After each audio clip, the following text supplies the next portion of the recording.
Hey guys, how's it going? My name is Diego. I am with the support team at Designlab, and we have Kieran Black with us, who is our designer who will be talking about animations in Webflow today. So for those of you who have not attended one of our webinars before, so the webinar will be about an hour long. Kieran will speak, we'll have Q&A. We would really appreciate it if you could introduce yourselves in the chat tab and leave the questions for the questions tab. So again, please introduce yourself in the chat tab and leave your questions in the questions tab. Feel free to upvote any questions that you're interested in. And yep, we will pretty much get started. Awesome. Hey everybody. What I'm going to do first is start by sharing my screen. So let's do that. Let's go to enable screen sharing, and let's go application window. So what I'm going to run through today is a whole bunch of different ways to get animations into Webflow, because there are quite a few ways, and some ways that you might not expect. So today, what I'm going to do is take you through Webflow. So if you haven't heard of Webflow before, Webflow is essentially like what I would sort of like use as what most people have been using as their portfolio. So I'll link it in there. But yeah, if you haven't heard of it before, it is really just a way to make a website really, really quickly and use coding concepts without necessarily needing to use coding execution. So it's almost like using Figma or Sketch or Adobe XD, using like the tools that you sort of have there, like a layers panel, a canvas, and a properties panel to then create a website. And not like a crappy one, but an actually really good one. And you can use other people's templates. You can use your own stuff. You can create it from scratch. There's just so much that we can go through. But really, like Webflow is just a great way for you to make a website very, very quickly. So yeah, so let's just like quickly have a look at like what Webflow is, like just a really quick overview. But like inside of Webflow, just like I sort of mentioned, we have a navigator tool. So we sort of have a left-hand side panel here. We have a canvas, and then we have a right side panel tool. So so we have our properties and our styles and so on and so forth. So if I click on something on the canvas, as you can sort of see, it works a lot like Sketch and Figma, how you click on it, and then over on the left-hand side, it is giving you what element it is selecting. And then on the right-hand side is giving you a whole bunch of properties. So what you may be used to already are these things here. So typography, background, border, and effects, right? But what Webflow allows you to do is gives you things like position, size. So beyond just the width and height, it also gives you min width, max height, so on and so forth. Spacing, so padding and margins. And then we also have different types of layout. So this is sort of like building on top of your previous knowledge of whatever you're used to, Figma and Sketch, and then adding more sort of like CSS properties on top of that. So from here, what I wanted to go through is, this is my portfolio. So you can find my portfolio at kieran.black, but I wanted to sort of like show you a few animations that we have on there. So if I hover over this, I actually have this sort of like cool little animation where if I move it around my mouse inside of the image, the whole thing just moves around. We've got like a nice sort of like rotation happening here in 3D space, as well as we have a little bit of a sort of like a pixelated shadow as I go along. If I hover over some of these links, I have a little bit of a pretty basic animation, but an animation nonetheless of a background fading in and fading out. And then if I scroll down, we can start to see some animations that happen based on scroll. So I'll refresh that if that was a little bit too quick. So if I scroll down far enough, this little animation pops out to say, here's Kieran's latest work. We also have some of these items that are happening here that are using parallax to use that. So this is also based off of scroll position that we can use. I also can use animations in terms of like GIFs. So this one is based on a hover interaction. I want to play a GIF. So like that happens there. So there's a few things going on there. So a GIF is playing as well as a background is fading in as I do that. So I'm going to go through step by step how to do some of these and go from there. All right, so the very first thing that I suggest to all of my students, and now suggesting to you as well, is to, if you're interested in Webflow and you're interested in doing web interactions, go to webflow.com/interactions.animations. I'll quickly put that into the chat so you can sort of use that as you need. And what this has is it actually has like a few like how-to guides throughout it. So we have some tutorials and it shows you how to do some of this parallax stuff, as well as motion based on scroll, as well as like really cool things like reassembling an reassembling an image after breaking it apart. You can also do micro interactions, like I'm sort of like showing you with the hovering over a mouse, hovering over a shape with your mouse, as well as like multi-step animations. So in this case, it's like there's a whole bunch of animations like happening all at once. There's also reveal on an interaction. So we have a hover over effect, as well as like if we click into things, it shows us what we're doing. So there's heaps and heaps of stuff in here, but it also sort of shows off that we can do some preset interactions, which if you sort of like think about them, they're sort of like what you would get like with a slideshow presentation. They're not amazing, but they're there if you need them. So there's like grow and slide and jello and bounce and so on. There's a few in there. They're not fantastic, but they're there if you need them. And then we'll also talk about After Effects and Lottie and all of the triggers.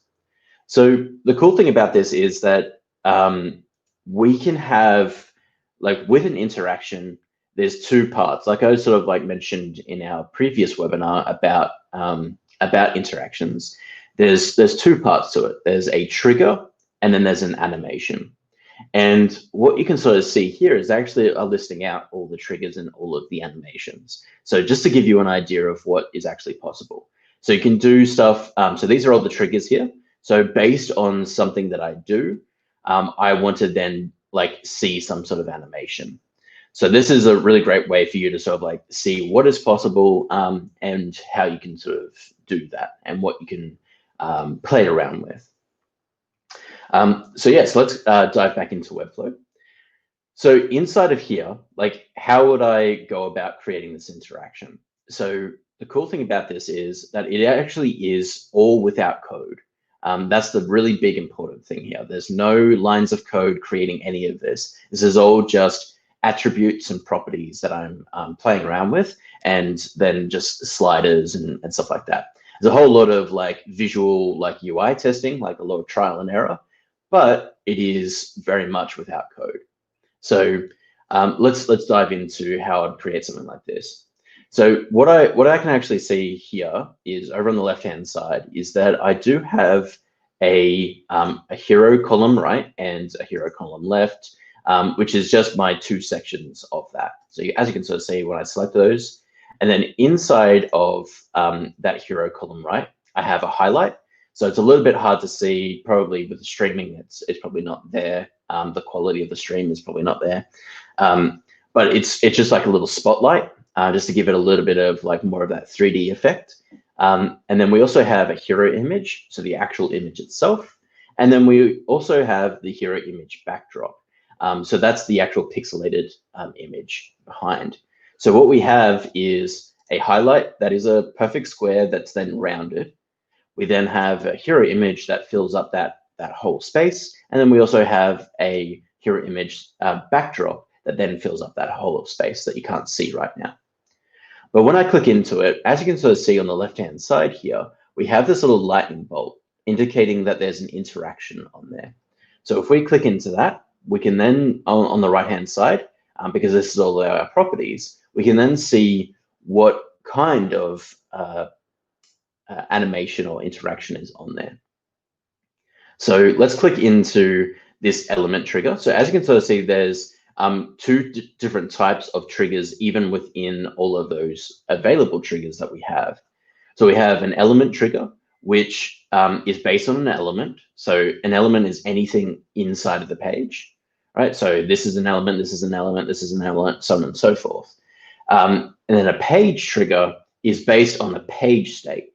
So that might be when the page is loading, when you're doing something with the page itself.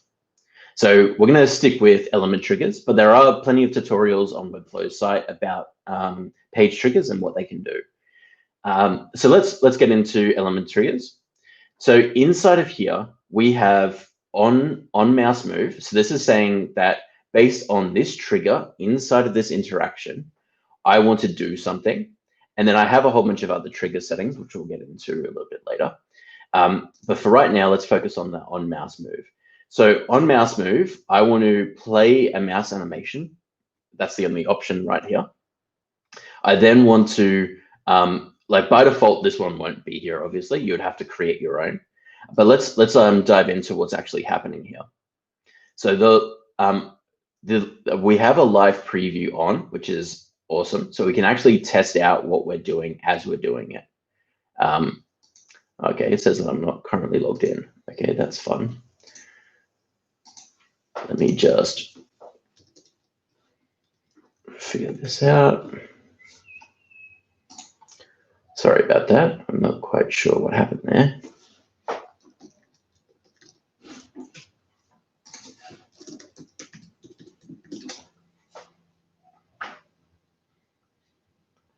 There we go.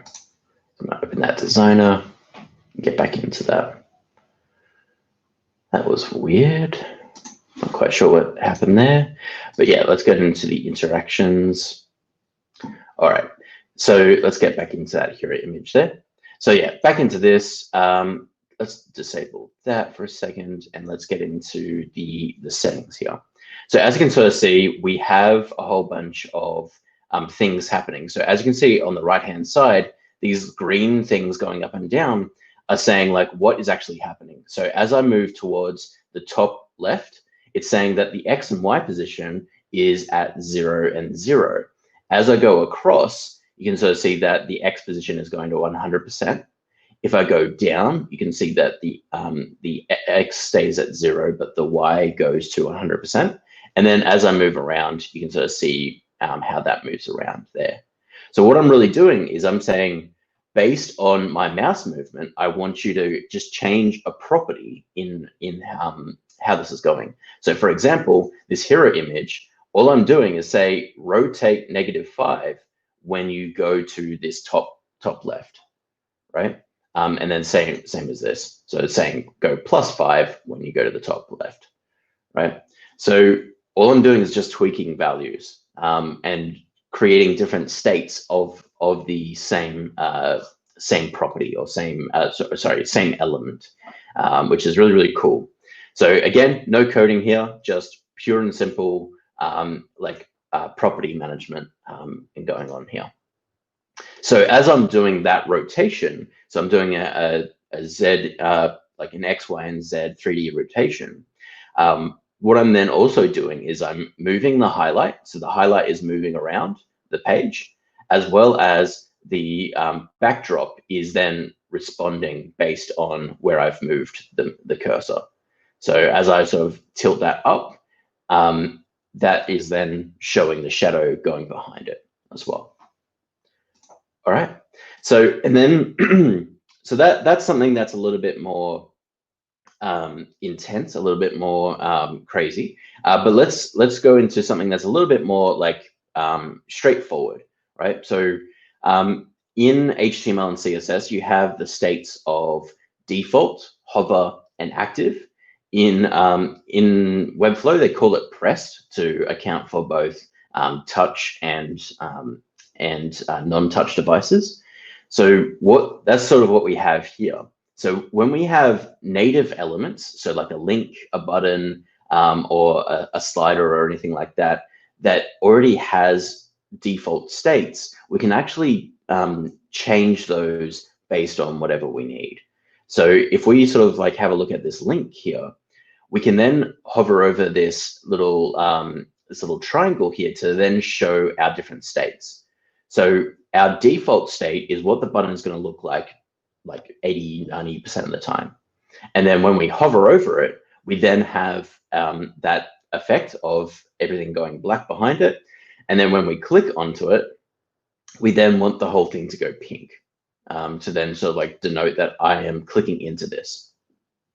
So that's exactly what's happening here. So by default, the background is not changing at all, right? So we've got a transparent background. But when I go to hover, we can then see that it then changes to black. Then when I go to pressed, it is then going to pink, right? So we have that transition between all of those. But what we're really doing is we're actually saying that there's these three states that we want to interact between, but we also have this concept of, but how are we actually animating it? So in this case, all we have to do is add an effect that is a transition.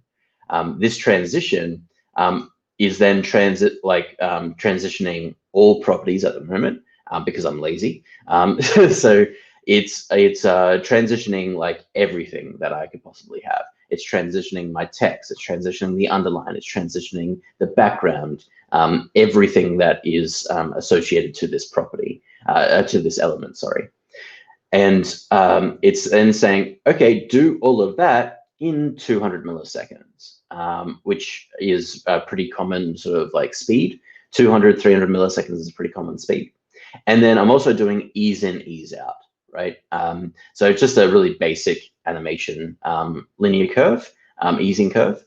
And that allows me to like have a nice sort of effect there. So that gives us like our two sort of like basic ways of setting up an animation. So we have things that are based on some sort of interaction, some sort of trigger that we have that then performs something. And then we have that in our little lightning bolt.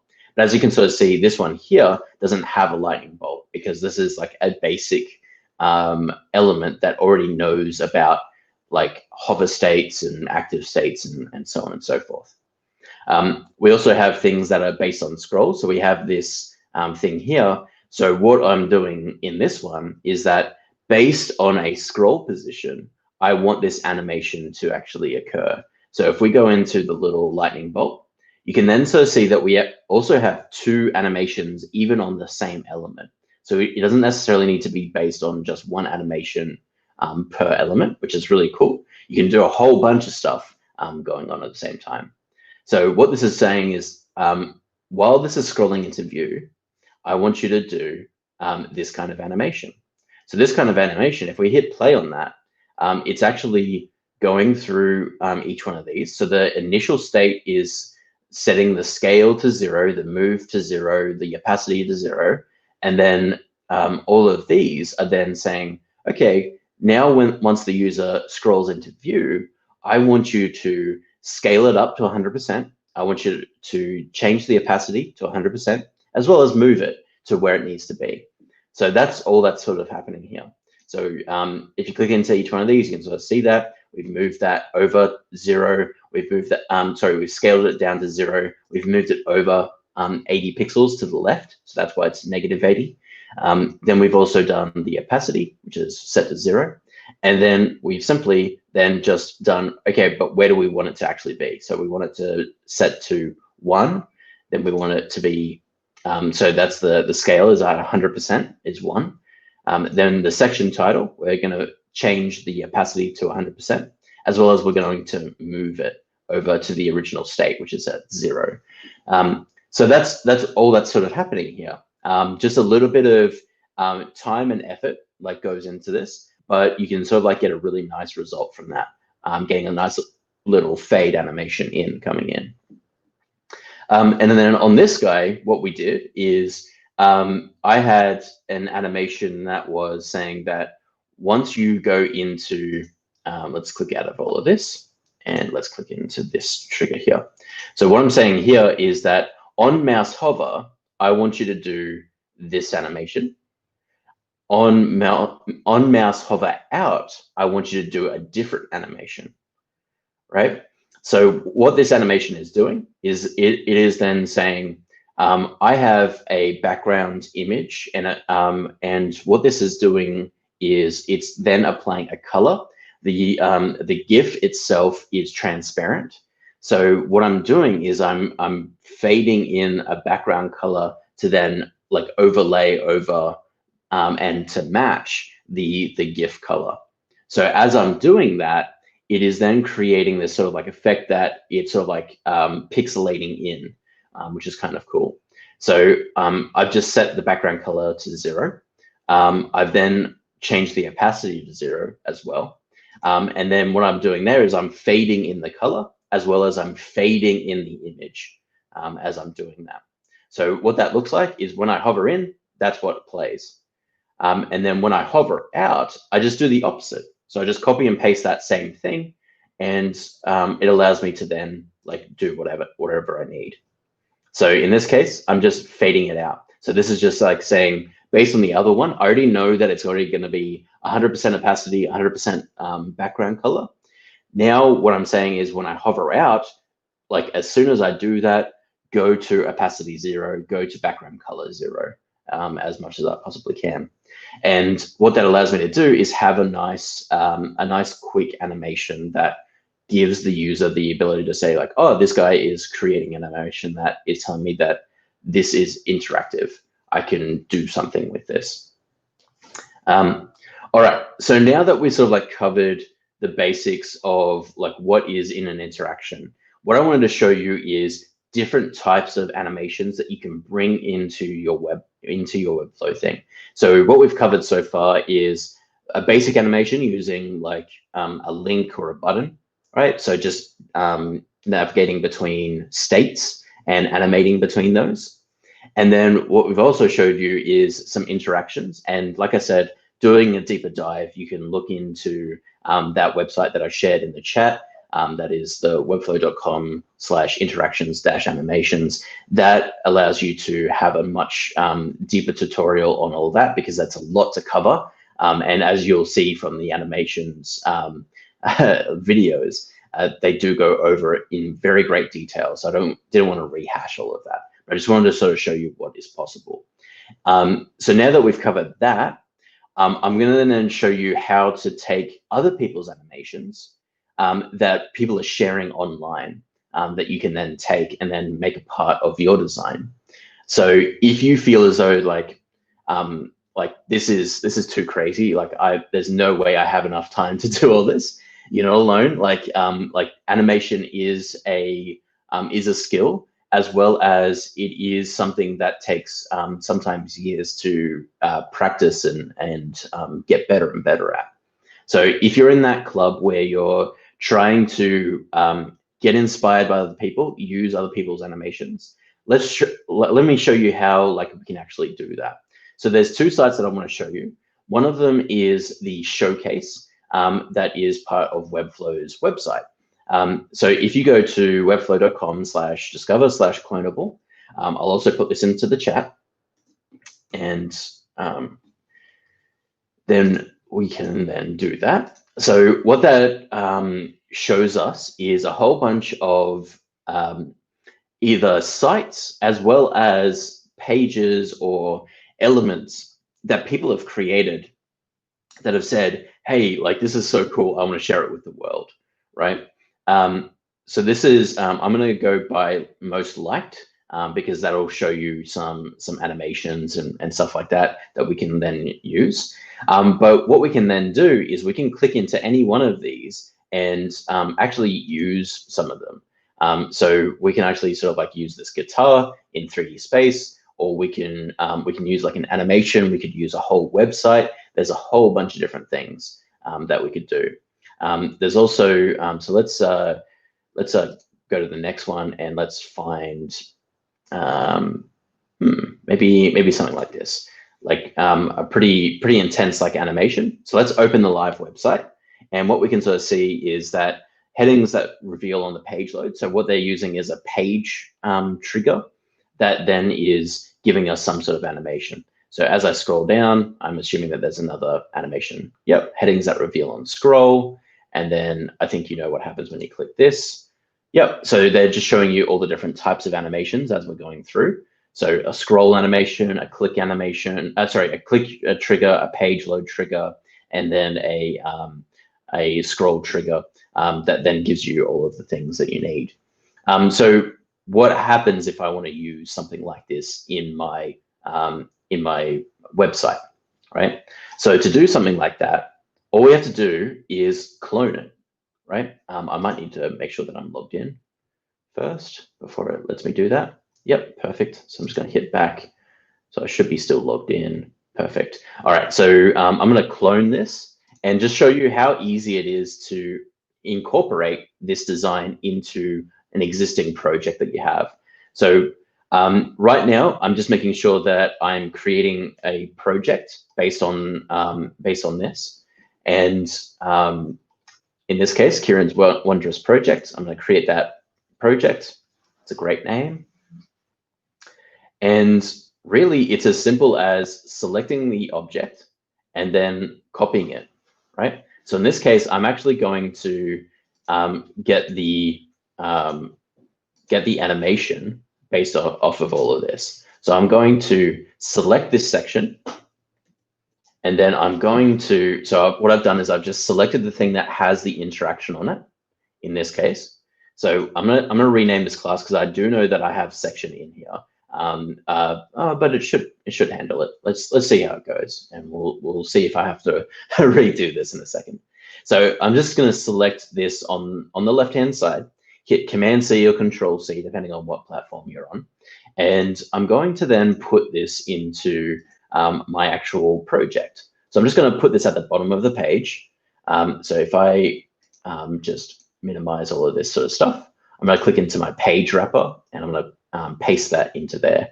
So that's just going to paste that there. You can also see that it's now renamed section and text container to section 8 and text container 2 in order to avoid conflicts. So what that means is that there was already something in there that was called section, and there was already something in there that was called text container. So they wanted to avoid some conflicts there and not make the same mistake as everything else.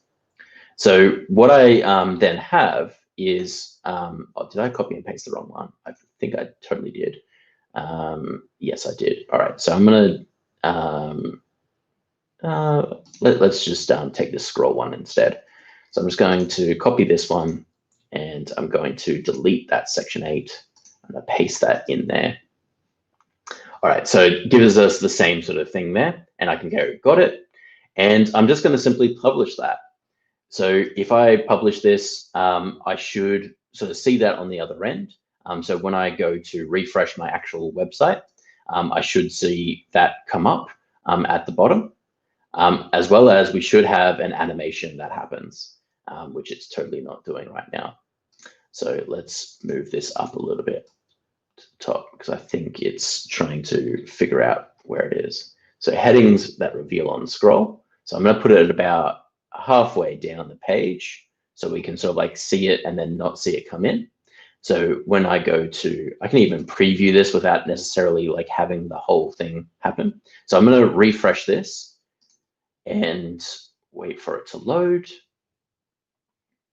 And then I'm going to hit that. And then as I scroll down, we can sort of see the animations are starting to work here. And then as I scroll down further, we have our nice little animation come in, right?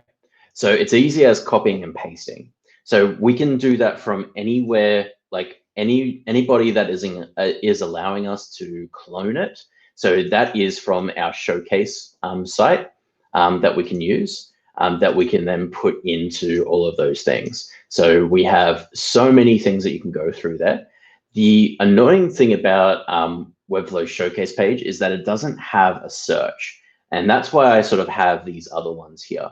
So there's Flowbase, which does the same sort of thing, but actually has a search, which is really nice. I'm not quite sure why the Webflow one doesn't have search yet, but I can search this and find some buttons, for example, and then do the exact same thing. These are all things that are inside of the showcase, but they've added the functionality of being able to actually search it, which is really, really cool. So yeah, I could come in here and take any one of these animations, but it's the exact same thing that I just sort of showed you. So if I click into this, I go to clone project, I can then like actually go to the clone project, and then it'll say it goes straight to this one here, right? And then I'd go and repeat the same steps, clone, so on and so forth, copy paste. So yeah, so that's one way to use animations that aren't your own. So you don't have to struggle trying to find trying to make your own perfect animation. You can rely on people that do this for a living and help you out. Just like you aren't going to design the world's best icon set on your first try, right? You're not going to make the world's best animations on the first try. So learn from some of the people that have been doing it for years and remix what they've done from there. You can obviously go in and change all of those as well. So that's something that I wanted to touch on, is that even though that this is green and all that kind of stuff, I can actually change this to my colors and everything will be the same, right? So I can come in here, change it to the purple that I've been using, come in here, change this to the purple that I've been using as well. And then I've also got this sub highlight and all that kind of stuff. I just got to make sure that the text container is also the right thing. So I've got this highlight in there as well. So I've got this highlight. So this needs to just be the purple. So when I preview this, all of my colors are now the right color as I do that. So yeah, so you can come in here, change it, and obviously I can change the font and so on and so forth. So I want you to know that it's not just however the animation is, you're stuck with it. You can then go in and remix it and whatever else. And if at any time you break it, which is most likely going to happen, you can just copy and paste it and redo it and retry it. So now that we've got those, I want to sort of go through Lottie files. And Lottie files, there's a few other sites that are like this, but Lottie files essentially is getting After Effects files, so animations from After Effects, and then chucking them through a plugin called Lottie, called Body Movin', which then is consumed by Lottie, that allows you to use these wherever you want. So again, I've got an account. The accounts are free and downloading is free, but then there's also paid animations. So let's say that I just really like this planet animation, right, by Ahmed here. And I'm going to, look at this animation. I go, oh yeah, cool. This is great. I really like that one. Or maybe I really like this coronavirus one, or I really like this shopkeep one, because I'm doing a shop for an e-commerce or something like that. So what I'm going to do is I'm going to download the JSON file, right? So I'm going to download it as a Lottie JSON file and just download that. And it takes 2 seconds because it is just a glorified text file. So I'm just going to grab that. And when I go back into Webflow, just like I did here, I'm going to just place it anywhere. So I'm just going to create another section inside of my page. So I create a section, and then I'm just going to chuck it way up the top. And then I'm going to add a container inside of here, just so that everything is somewhat in the middle, and we can always adjust it later on. But what we can then do is we can add an element, and then if we scroll down, we can actually see that we have a Lottie animation. So we have this one here. If I click into that, it then says okay, well, it sort of treats it almost like an image and says how do you want to do this, so on and so forth. But right now it's a placeholder, so that's not really going to help us. So what I'm going to do is I'm going to say replace Lottie sequence. And as you can sort of see, I was practicing and had a few others that I was using here, but I can upload another one. So in this case, I just downloaded this one. So this is a JSON file. So like it said, it's just a glorified text file. So what I'm going to use is I'm going to take that and I'm going to open that. And then you'll sort of start to see it being loaded in. And then once it's done loading in, I can then replace that image, right? So by default, it won't actually animate while you're on the screen like this. It'll only animate once you're in preview mode or it's actually published live. So if you're like scared of like publishing an animation, like before like it's supposed to go live or whatever else, you can always just preview it over here using the preview mode. So as you can sort of see, the animation is now happening as we go along. Again, this is like a really, really cool way to up your ante in terms of like having an animation go through. But as you can sort of see, this only went through one time. So I actually want this to keep looping. So I want to actually do that. So loop. And then I'm going to go back into preview again. And then you'll sort of see that it keeps looping and looping and looping. So yeah, so those are all the different ways that you can add an animation into there. Like I said, Webflow has a whole bunch of different ways of, tutorials that they have on their website that are really, really great, that will really, really help you out. And they're very thorough. So yeah, they have assets in there as well. If you're not willing to learn all of those, like how to like create something really, really quickly, they have a whole bunch of assets that you can just drag and drop into your Webflow project and then use that to test out some of your skills. So yeah, that's all from me today. If you've got any more questions, again, like Diego said, put those into the chat, into the questions tab so that we can go through those. So yeah, over to you. Thank you so much, Kieran. Thank you guys for all of your questions. So we will go through them one by one. I'm sorry. So Kayla, and I do apologize if I mispronounce your name. Kayla Sanchez asks, do you have to create new effects or add new logos, or it depends on how you want to customize? So it depends on how you want to customize. So you can use existing things. So you can use like any shape. Like you can use text. You can use a div, which is just again like a glorified rectangle, or a group. So you can use anything that you want to use in there. So you can use like you mentioned, logos or whatever. So you can use other people's animations as well. So that allows you to like do something creative from your own way of thinking, or you can remix someone else's stuff and see how they did it and go through that. Awesome. Daniel Lee is asking, is it possible to drop in an SVG illustration and animate the SVG vector lines drawings individually?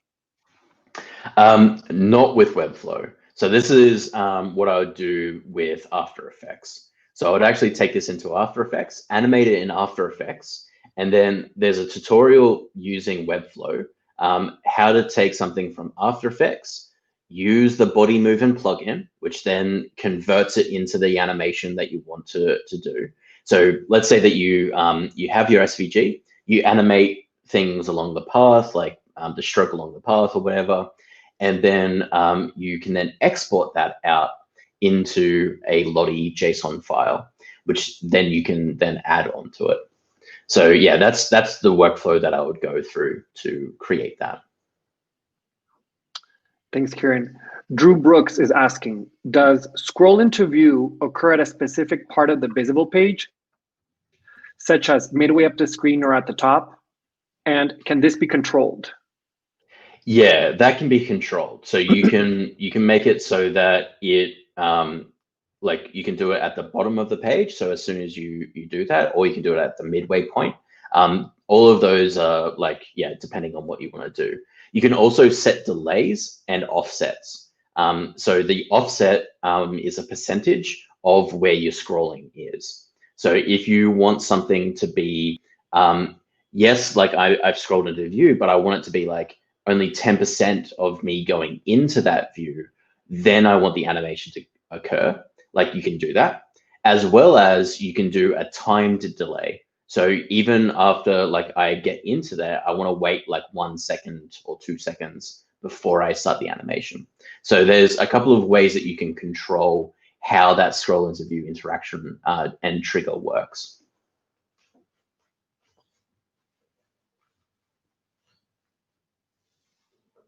After Effects, or is there a way, sorry, that you could import animations from After Effects? Yeah, so that's the yeah, the After Effects, the Lottie stuff. So you probably asked this right before I went through that, but that's all right. So yeah, so that's how you would do that, is using the body movement plugin. And as I sort of said, if you type in Webflow Lottie, like I'll actually just like link that Webflow Lottie tutorial. And here we go. So this is, I'm gonna copy and paste this because you cannot see my screen. And I will paste this into there, into the chat there. So like I said, they have, like Webflow has done a really fantastic job of putting a lot of like emphasis into their tutorials. But there's a whole bunch of stuff in there that you can, there should be a playlist once you sort of see this of how to get like After Effects like files into your Webflow. So they go through step by step every single little detail of what you need to do. So it should be a great little tutorial for you, something to do while we're staying inside. Staying safe and healthy inside. Yeah. Okay, Ling is asking, what is it called when you click on an element and the screen scrolls down to the appropriate section? Yeah, so I don't know what the technical term is, but what it's being used around the web is called scroll jacking. So what that means is that you're using the scroll wheel in a different way that it would first intended to be used, right? So there's two ways. So there's scrolling like via your scroll wheel, and then it moving based on however you want to move it, right? So that might be like if you're scrolling up and down, but it's actually going left and right? And things like that. So that's like one form of scroll jacking. The other form of scroll jacking is using another interaction to manipulate the scroll of the page. So there is like there is a very basic way of doing this.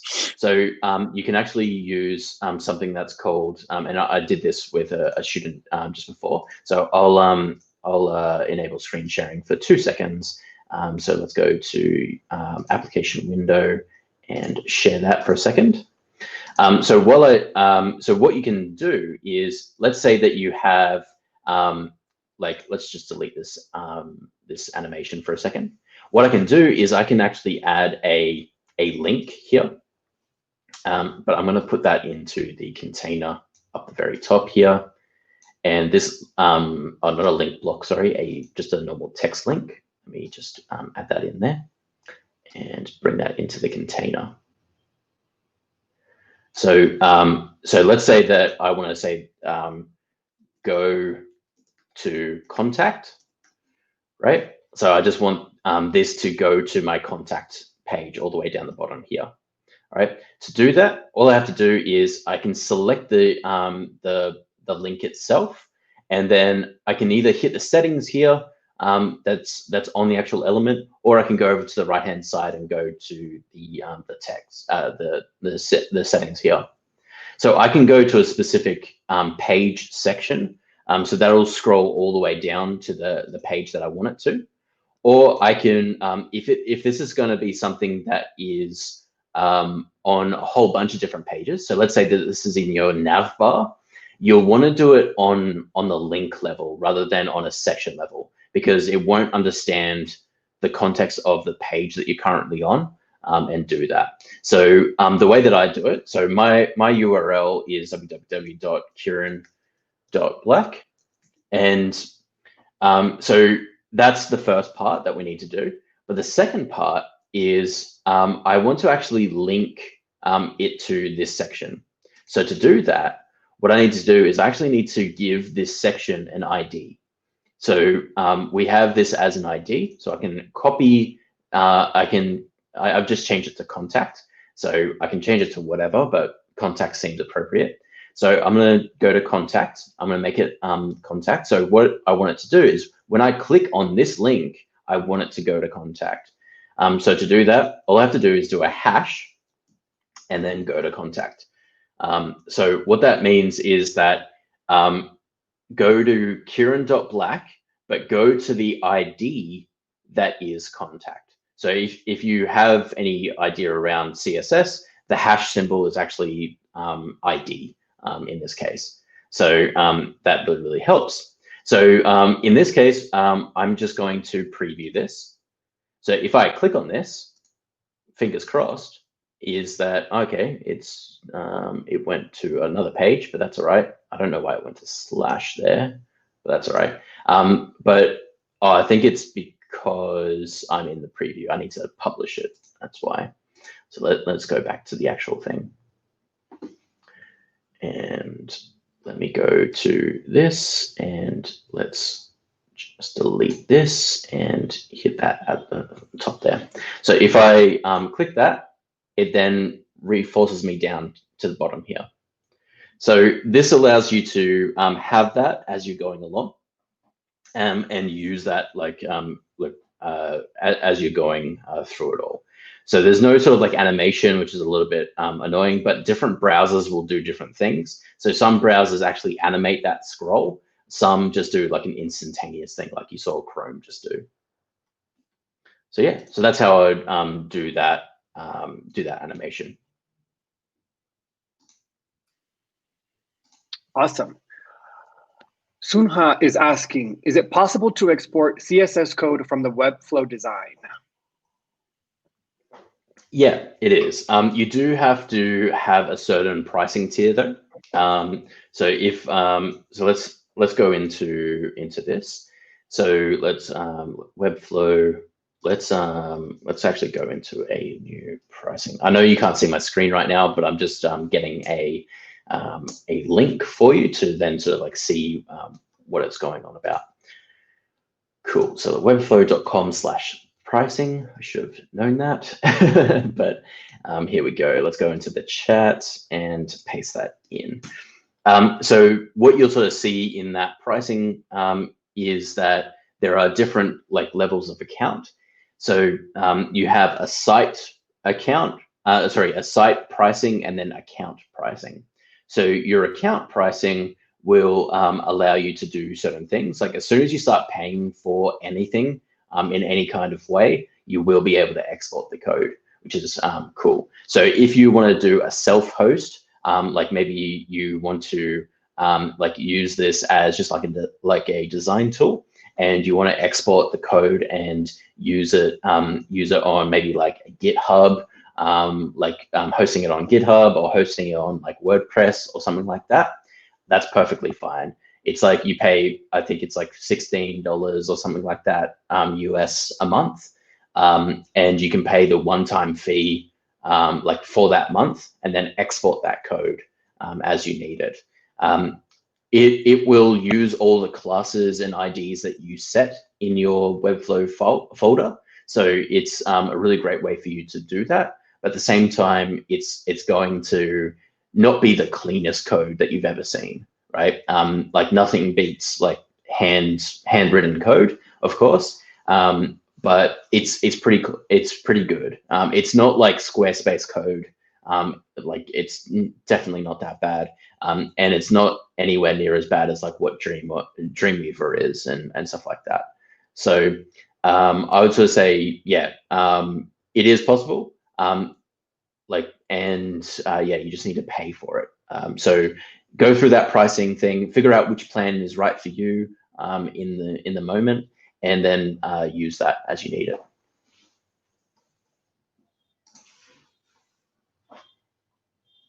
You're muted there, Diego.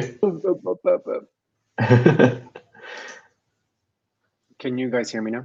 Yep. Yeah, I just unmuted Okay, you. sorry. I'm so sorry. Claire is asking, what's the standard in regards to using other people's animations or work in your own design? Is there a typical way to credit the creator? Interesting question. Yeah, so there's the cool thing about the community there in Webflow is they're saying like just take it, just run with it, remix it, do what you want with it. They're not asking for attribution because the license itself is like I think it's like a CC4, like Creative Commons 4 license. So you can look into the licensing issues there, but it's essentially you when you upload something to Webflow's showcase, you agree to those terms that anybody can take this design and do what you want with it. So the people who are uploading it are saying, yeah, like I agree to that. Like let people do what they want with it. So you're not at fault there. If you're taking someone else's animations that isn't to do with Webflow at all, you see someone's portfolio and you're like, hey, I want to do that. That's where it becomes a little bit more gray, right? So this is where it comes to like, yes, you want to sort of like show your appreciation and all that kind of stuff, but you can be inspired without being without copying, right? You can like look at someone's thing and go, oh, that's like a really cool like space theme or something like that. Like I really want to use that, but without using exactly the exact same images or transitions or whatever you may have there. I think you can do a lot without directly copying. So for me, like if you want to like credit the creator in that kind of way, like the only way that I would sort of like think that that's okay to like straight up copy someone is if you actually contact the creator. And if you feel afraid to like contact the creator, then you sort of like have your answer there, right? Is that you're obviously copying a little bit too close to what they have. So I would sort of say be inspired by something, but make it your own. Make it into something that you can be proud of, that you can sort of say, yeah, I didn't just copy and paste what they had. I actually like remixed it and did something extra to it. So yeah, have a look through, like I said, have a look through Flowbase and Webflow's showcase page, because there's a lot of stuff in there that you can actually just copy and paste and unashamedly do so. So I would then like, obviously, like I sort of showed you, then take it, apply your colors to it, apply like any sort of like other animations that you want to do to it, and then go from there. As some of the keen-eyed people out there might have noticed, is like I'm actually using a template myself that I bought from Webflow. I then remixed that and have like slowly changed it to what I want it to be. It still has remnants of the previous like template, but I have like made it into my own from there. I did pay for it, that one. So it like I don't feel guilty at all that it looks almost identical to the original. But I am like changing it slowly to be more and more me as I go through it. And I think that's something that you will love to have on your portfolio as well. It's something that's more you, something that more represents you. So yeah, I think if you're asking that question, I think you might need to go back to the drawing board and remix it a little bit more to get away from just blindly copying other people's stuff. Like look at how they're doing it, why they're doing it, and then sort of go, okay, well, now that I know they're doing this like cool animation, is there something else that I could do? Or could I use that animation on a different type of thing? So rather than on a button, could I use that on maybe like the grid view of my portfolio or something like that, right? Like use it in different ways, and that kind of thinking of remixing will generate its own set of ideas, and you'll come away with something even cooler. Awesome. Thanks, Kieran. Well, that was our last question. Once again, I want to thank Kieran for his time. I want to thank each and every one of you for joining us. And don't forget that we have another webinar with Kieran on the 22nd, and that will be about working remotely as a designer. 22nd, please join. Thank you again. I hope everyone is, as much as they can, being able to stay safe, staying healthy, and continue to take care, everyone. Thank you so much. See you later. Bye.